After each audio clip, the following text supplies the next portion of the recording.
Little House on the Prairie series by Laura Ingalls Wilder.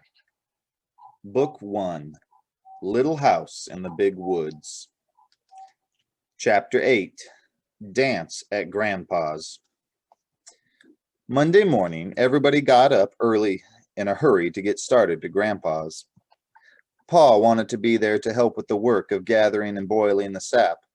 Ma would help Grandma and the aunts make good things to eat for all the people who were coming to the dance. Breakfast was eaten and the dishes washed and the beds made by lamplight. Pa packed his fiddle carefully in its box and put it in the big sled that was already waiting at the gate. The air was cold and frosty and the light was gray when Laura and Mary and Ma with baby Carrie were tucked in snug and warm under the robes on the straw in the bottom of the sled. The horses shook their heads and pranced, making the sleigh bells ring merrily, and away they went on the road through the big woods to Grandpa's. The snow was damp and smooth in the road, so the sled slipped quickly over it, and the big trees seemed to be hurrying by on every side. After a while, there was sunshine in the woods, and the air sparkled. The long streaks of yellow light lay between the shadows of the tree trunks, and the snow was colored faintly pink. All the shadows were thin and blue, and every little curve of snowdrifts and every little track in the snow had a shadow. Pa showed Laura the tracks of the wild creatures in the snow at the sides of the road, the small leaping tracks of cottontail rabbits, the tiny tracks of field mice, and the feather-stitching tracks of snowbirds. There were larger tracks, like dogs' tracks, where foxes had run, and there were the tracks of a deer that had bounded away into the woods. The air was growing warmer already, and Pa said that the snow wouldn't last long. It did not seem long until they were sweeping into the clearing at Grandpa's house, all the sleigh bells jingling. Grandma came to the door and stood there smiling, calling to them to come in. She said that Grandpa and Uncle George were already at work out in the maple woods, so Pa went to help them while Laura and Mary and Ma, with baby Carrie in her arms, went into Grandma's house and took off their wraps. Laura loved Grandma's house. It was much larger than their house at home. There was one great big room, and then there was a little room that belonged to Uncle George, and there was another room for the aunts, Aunt Dorcia and Aunt Ruby, and then there was the kitchen with a big cook stove. It was fun to run the whole length of the big room with the large fireplace at one end all the way to Grandma's bed under the window at the other end. The floor was made of wide, thick slabs that Grandpa had hewed from the logs with his axe. The floor was smoothed all over and scrubbed clean and white, and the big bed under the window was soft with feathers. The day seemed very short while Laura and Mary played in the big room and Ma helped Grandma and the aunts in the kitchen. The men had taken their dinners to the maple woods, so for dinner they did not set the table, but ate cold venison sandwiches and drank milk. But for supper, Grandma made hasty pudding. She stood by the stove, sifting the yellow cornmeal with her fingers into a kettle of boiling salted water. She stirred the water all the time with a big wooden spoon and sifted in the meal until the kettle was full of a thick, yellow, bubbling mass. Then she set it on the back of the stove where it would cook slowly. It smelled good. The whole house smelled good with the sweet and spicy smells from the kitchen and the smell of the hickory logs burning with clear, bright flames in the fireplace, and the smell of the clove apple beside Grandma's mending basket on the table. The sunshine came in through the sparkling window panes, and everything was large and spacious and clean. At supper time, Pa and Grandpa came from the woods. Each had on his shoulders a wooden yoke that Grandpa had made. It was cut to fit around their necks in the back and hollowed out to fit over their shoulders. From each end hung a chain with a hook, and on each hook hung a big wooden bucket full of hot maple syrup. Pa and Grandpa had brought the syrup to the big kettle in the woods. They steadied the buckets with their hands, but the weight hung from the yokes on their shoulders. Grandma made room for a huge brass kettle on the stove. Pa and Grandpa poured the syrup into the brass kettle, and it was so large that it held all the syrup from the 4 big buckets. Then Uncle George came with a smaller bucket of syrup, and everybody ate the hot, hasty pudding with maple syrup for supper. Uncle George was home from the army. He wore his blue army coat with the brass buttons, and he had blond, merry blue eyes. He was big and broad, and he walked with a swagger. Laura looked at him all the time she was eating her hasty pudding, because she had heard Pa say to Ma that he was wild. "George is wild since he came back from the war," Pa had said, shaking his head as if he were sorry, but it couldn't be helped. Uncle George had run away to be a drummer boy in the army when he was 14 years old. Laura had never seen a wild man before. She did not know whether she was afraid of Uncle George or not. When supper was over, Uncle George went outside the door and blew his army bugle long and loud. It made a lovely ringing sound far away through the big woods. The woods were dark and silent, and the trees stood still as though they were listening. Then, from very far away, the sound came back, thin and clear and small, like a little bugle answering the big one. "Listen," Uncle George said. "Isn't that pretty?" Laura looked at him, but she did not say anything, and when Uncle George stopped blowing the bugle, she ran into the house. Ma and Grandma cleared away the dishes and washed them and swept the hearth, while Aunt Dorcea and Aunt Ruby made themselves pretty in their room. Laura sat on their bed and watched them comb out their long hair and part it carefully. They parted it from their foreheads to the napes of their necks, and then they parted it across from ear to ear. They braided their back hair in long braids, and then they did the braids carefully in big knots. They had washed their hands and faces and scrubbed them well with soap at the wash basin on the bench in the kitchen. They had used store soap, not the slimy, soft, dark brown soap that Grandma made and kept in a big jar to use for common every day. They fussed for a long time with their front hair, holding up the lamp and looking at their hair in the little looking glass that hung on the log wall. They brushed it so smooth on each side of the straight white part that it shone like silk in the lamplight.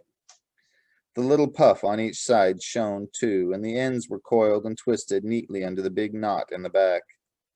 Then they pulled on their beautiful white stockings that had knit of fine cotton thread in lacy open-work patterns, and they buttoned up their best shoes. They helped each other into their corsets. Aunt Dorcea pulled as hard as she could on Aunt Ruby's corset strings, and then Aunt Dorcea hung on to the foot of the bed while Aunt Ruby pulled on hers. "Pull, Ruby, pull!" Aunt Dorcea said, breathless. "Pull harder!" So Aunt Ruby braced her feet and pulled harder. Aunt Dorcea kept measuring her waist with her hands, and at last she gasped, "I guess that's the best you can do." She said, "Caroline says Charles could span her waist with his hands when they were married." Caroline was Laura's ma, and when she heard this, Laura felt proud. Then Aunt Ruby and Aunt Dorcea put on their flannel petticoats and their plain petticoats and their stiff starched white petticoats with knitted lace all around the flounces, and they put on their beautiful dresses. Aunt Dorcea's dress was a sprigged print, dark blue, with sprigs of red flowers and green leaves thick upon it. The basque was buttoned down the front with black buttons, which looked so exactly like juicy big blackberries that Laura wanted to taste them. Aunt Ruby's dress was wine-colored calico, colored all over with a feathery pattern in lighter wine color. It buttoned with gold-colored buttons, and every button had a little castle and a tree carved on it. Aunt Dorcea's pretty white collar was fastened in front with a large round cameo pin, which had a lady's head on it. But Aunt Ruby pinned her collar with a red rose made of sealing wax. She had made it herself on the head of a darning needle, which had a broken eye, so it couldn't be used as a needle any more. They looked lovely, sailing over the floor so smoothly with their large round skirts. Their little waists rose up tight and slender in the middle, and their cheeks were red and their eyes bright under the wings of shining, sleek hair. Ma was beautiful too, in her dark green delaine, with the little leaves that looked like strawberries scattered over it. Their skirt was ruffled and flounced and draped and trimmed with knots of dark green ribbon, and nestling at her throat was a gold pin. The pin was flat, as long and as wide as Laura's two biggest fingers, and it was carved all over and scalloped on the edges. Ma looked so rich and fine that Laura was afraid to touch her. People had begun to come. They were coming on foot through the snowy woods with their lanterns, and they were driving up to the door in sleds and in wagons. Sleigh bells were jingling all the time. The big room filled with tall boots and swishing skirts, and ever so many babies were lying in rows on Grandma's bed. Uncle James and Aunt Libby had come with their little girl, whose name was Laura Ingalls too.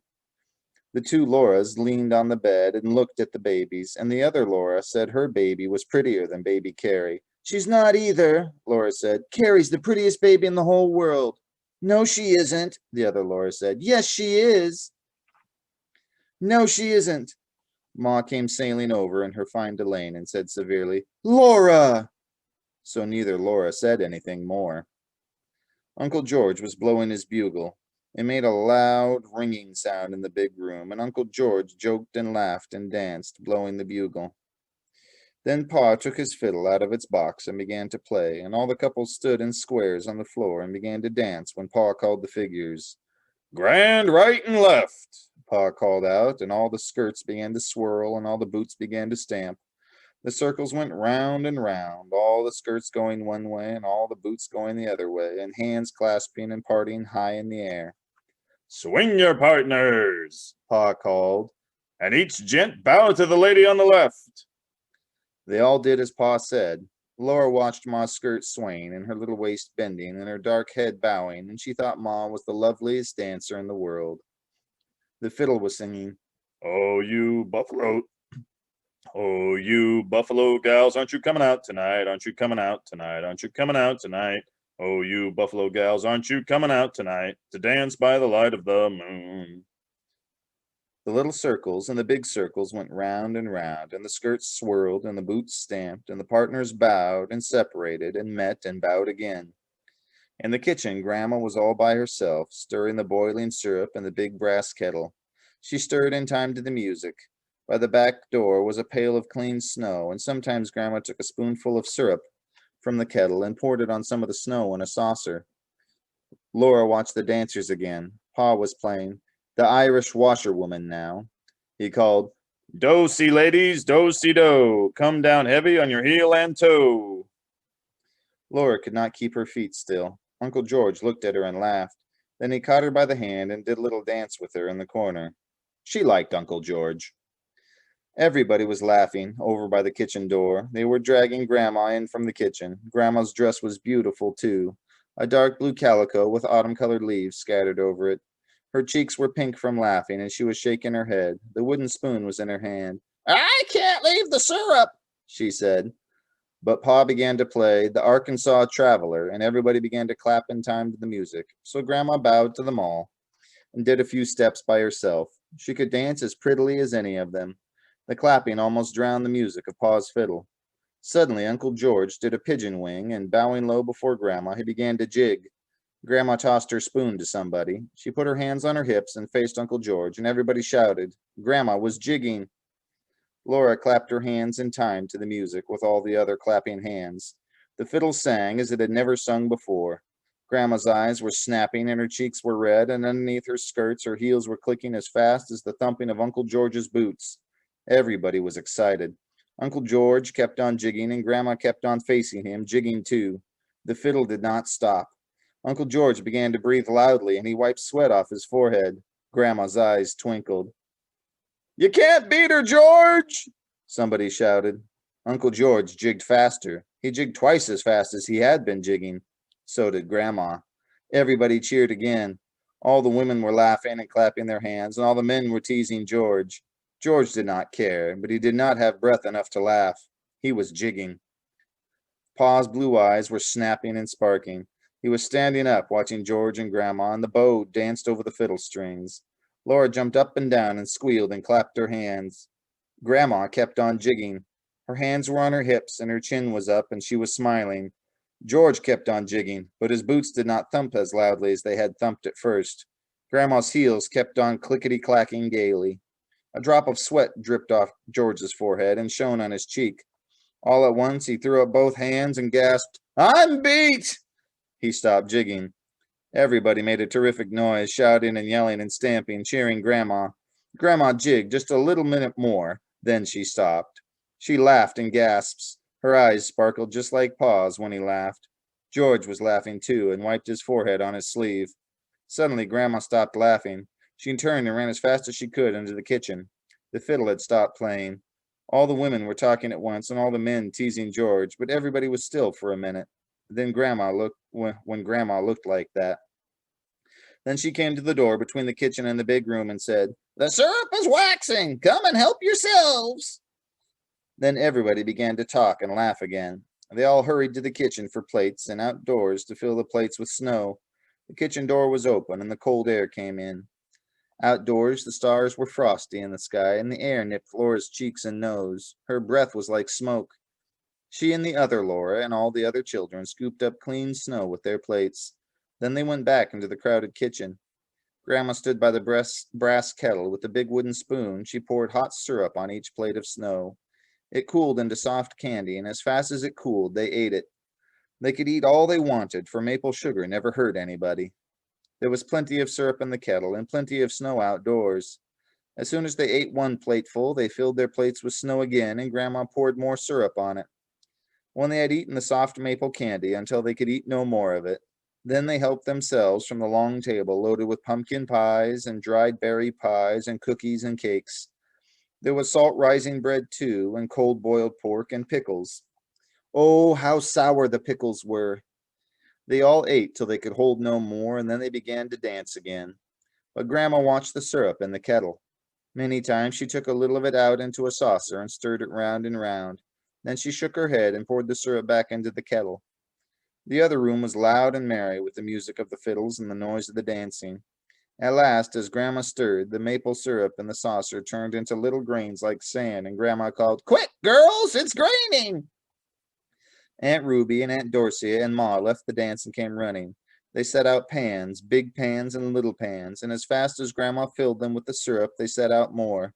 They set the filled ones away to cool into maple sugar. Then Grandma said, "Now bring the patty pans for the children." There was a patty pan, or at least a broken cup or a saucer for every little girl and boy. They all watched anxiously while Grandma ladled out the syrup. Perhaps there would not be enough. Then somebody would have to be unselfish and polite.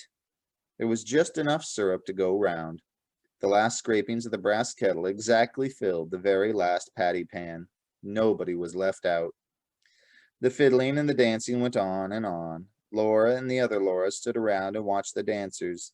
Then they sat down on the floor in a corner and watched. The dancing was so pretty and the music so gay that Laura knew that she could never get tired of it. All the beautiful skirts were swirling by, and the boots went stamping, and the fiddle kept on swinging gaily. Then Laura woke up, and she was lying across the foot of Grandma's bed. It was morning. Ma and Grandma and baby Carrie were in the bed.